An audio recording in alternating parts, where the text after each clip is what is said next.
بسم اللہ الرحمن الرحیم۔ پیارے بچوں، السلام علیکم۔ امید ہے آپ سب خیریت سے ہوں گے۔ میں ہوں آپ کا معلم محمد اسامہ انس۔ اچھا بچوں، آج کا جو ہمارا بی لفٹ ہے 15واں، جس کا تسلسل یقیناً آپ نے کر لیا ہوگا، اور آج کا ہمارا حاصل تعلم نثر کو منشا اور مقصد کے حوالے سے سمجھ کر درست اتار چڑھاؤ اور روانی سے بیان کر سکے۔ ٹھیک ہے، سب سے پہلے ہم نے یہ دیکھنا نثر کسے کہتے ہیں۔ نثر کو جب ہم نے سمجھ لیا، اس کے بعد پھر ہم نے منشا ہوتا ہے اپنی مقصد، یعنی کہ اپنی رائے کے مطابق ہم نے اس کو سمجھنا ہے، سمجھ کے پھر ہم نے اس کو روانی کے ساتھ پڑھنا ہے۔ ٹھیک ہے، تو یہ ہے آج کا ہمارا کام کہ نثر کو منشا اور مقصد کے حوالے سے سمجھ کر درست اتار چڑھاؤ روانی سے پڑھنا ہے۔ تو آج کا ہمارا سب سے پہلے نثر اور اس کے مختلف مقاصد کو پہچاننا۔ پہلا کام آپ کے پاس یہ ہونا چاہیے، نثر کسے کہتے ہیں۔ نثر جو ہے کلاس کے اندر جو ٹیچر وہ سمجھائے، کتاب سامنے رکھے کہ نثر وہ چیز ہوتی ہے جو جس طرح میں آپ کے سامنے میں بول رہا ہوں، میں نثر کے اندر بول رہا ہوں۔ ٹھیک ہے، کتاب کے اندر جو اسباق ہوتے، سبق ہوتے، وہ نثری ہوتے۔ ٹھیک ہے، اسی طرح اخبار جو لکھی جاتی ہے وہ نثری ہوتی ہے۔ ٹھیک ہے، بچہ جب پیدا ہوتا ہے پہلا لفظ جو بولتا ہے وہ نثر کے اندر بولتا ہے۔ ٹھیک ہے، اسی طرح آپ نے جو کتاب آپ کے سامنے چیپٹر آپ نے کھولا ہوا ہے، ٹھیک ہے، اب یہ نثر کے اندر ہے۔ ٹھیک ہے، اب اس کو مختلف مقاصد کو پہچاننا، اور اس کے بعد آواز میں اتار چڑھاؤ پیدا کرنا۔ ٹھیک ہے، جہاں آپ کو لگتا ہے کہ یہاں آواز جو ہے میں نے مدم رکھنی ہے، جو ہے اس لہجہ اپنا یہاں جو ہے وہ سخت کرنا ہے، الفاظ جو ہے نا اس کو دیکھ کے۔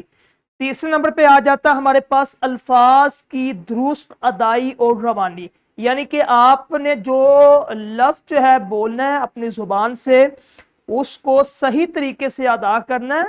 ٹھیک ہے، درست تلفظ کے ساتھ اور روانی کے ساتھ، اٹک اٹک کر، رک رک کر نہیں۔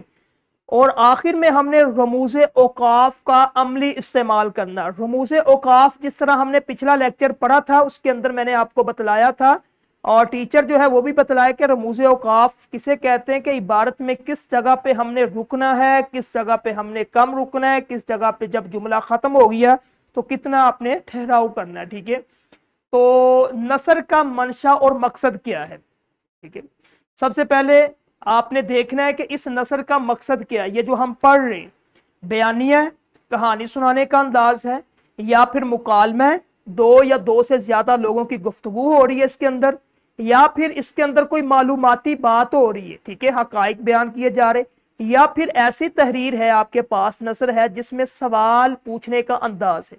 اب آپ نے جو عبارت پڑھنی ہے، ٹھیک ہے، اس کے اندر آپ نے یہ جاننا ہے کہ آیا کہ یہ عبارت، یہ نثر، اس کے اندر یہ گفتگو اگر دو بندوں کی ہو رہی تو آپ کو پتہ چل جائے گا یہ مکالمہ ہے۔ ٹھیک ہے، اگر اس کے اندر کوئی ایسی خبر آپ کو مل رہی ہے تو آپ کو پتہ چل جائے گا اس کے اندر واقعات، حقائق بیان ہو رہے۔ ٹھیک ہے، اس کے بعد اگر کوئی اور چیز، یعنی کہ سوالیہ انداز کے اندر اس کے اندر سوال ہو رہے ہیں، ٹھیک ہے، کون، کب، کیسے، کہاں، اس طرح کی باتیں ہو رہی ہے، تو آپ کو پتہ چل جائے گا یہ نثر جو ہے سوالیہ ہے۔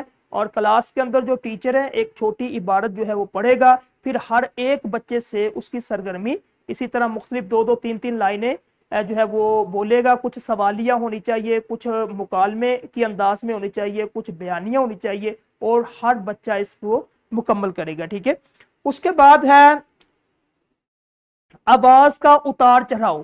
ٹھیک ہے، آپ نے کس جگہ پہ بلند آواز کرنی ہے، جوش، غصہ یا خوشی کے لیے۔ جب الفاظ آ جائیں خوشی والے، جوش والے یا غصے والے، وہاں آپ نے اپنی آواز کو بلند کرنا ہے۔ ٹھیک ہے، اور جس جگہ پہ الفاظ افسوس کے، سنجیدگی کے یا بزرگانہ شفقت کے لیے، وہاں آپ نے دھیمی آواز۔ ٹھیک ہے، اور تیسرے نمبر پہ جب جملے کے اختتام یا خاص بات پر زور دینے کے لیے آپ نے رکنا ہے تو وہاں آپ نے وقفہ کرنا ہے۔ ٹھیک ہے، رکنا ہے آپ نے۔ اس کے بعد جس طرح یہ ایک آپ کے سبق میں سے ایک اقتباس لیے، اس کو میں پڑھتا ہوں کہ دادا جان، بیٹا، اس کا آسان طریقہ یہ ہے کہ ہم اپنے ملک کے لیے اچھے اچھے کام کریں، نئی چیزیں ایجاد کریں، کھیل، سائنس اور ٹیکنالوجی کے میدان میں اپنا نام پیدا کریں، اور سب سے اہم یہ کہ ہم اپنے ملک کے آئین کا احترام کریں، اور اس کے قوانین پر سختی سے عمل کریں،